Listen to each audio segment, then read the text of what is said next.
White Fang by Jack London. Chapter 15. A New Arrangement. Beauty Smith wanted White Fang for himself and would stop at nothing to get him. He knew it would not be easy to get him away from his master. Even though Gray Beaver paid little attention to White Fang, he understood that the wolf was valuable. He was the strongest sled dog he had ever had. Therefore, Beauty needed a plan. Gray Beaver was almost finished with Fort Yukon and would soon start his long trip home. Beauty sneaked into his camp when he knew Gray Beaver was in town. Using a heavy axe, he chopped Gray Beaver's sled in two. He broke the runners and smashed the body. There was no way to leave Fort Yukon during the winter without a sled. His next step was to steal a new sled, an even better one, from the Hudson Bay Company. He approached Gray Beaver, offering to trade his new sled for White Fang. Gray Beaver thought carefully about it. It would be hard to let the wolf go, but he would need the sled to get home. He agreed to the trade. Beauty Smith tied a piece of leather around White Fang's neck and pulled him away. The wolf did not want to go. He tugged at the rope and dragged his feet. But his master told him to go with this new man. So he stopped fighting. White Fang was worried, though. This new man made him uncomfortable. Beauty was very quick to let White Fang know he was in charge. He surprised the wolf with a kick to the side of his head, knocking him sideways. White Fang did not have a moment to react before being thrown in a cage. Beauty locked the door and walked away. This was yet another form of torture for White Fang.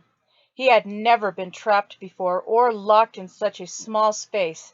His instincts and nature demanded room, demanded that he roam. He paced back and forth as best he could. He was panicked and angry and could not understand how his master, Gray Beaver, had let this happen. Beauty brought him food and water, but would not let him out of the cage.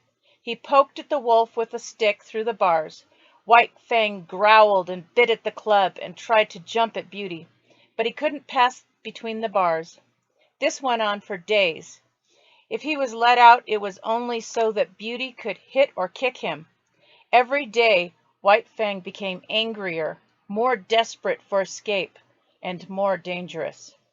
At last there was a chance. Beauty opened the cage door just a little too wide, and White Fang jumped through, knocking his cruel master down.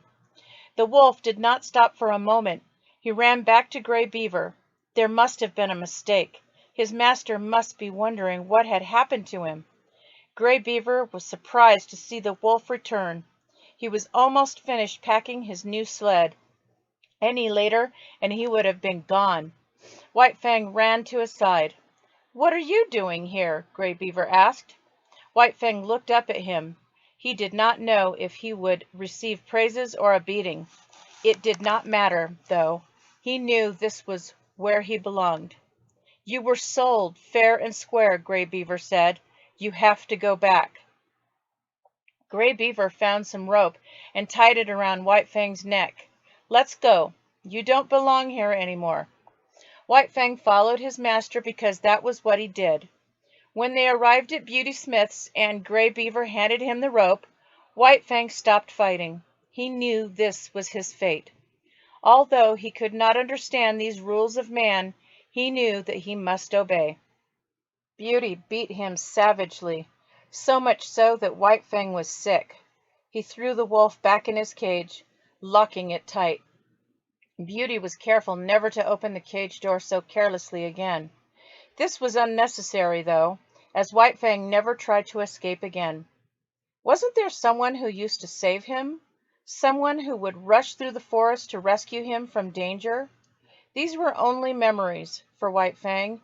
He could no longer recall his mother or her gentle touch. He accepted his fate. His fate was to be with Beauty Smith. His fate was to become meaner, angrier, and more spiteful than ever before.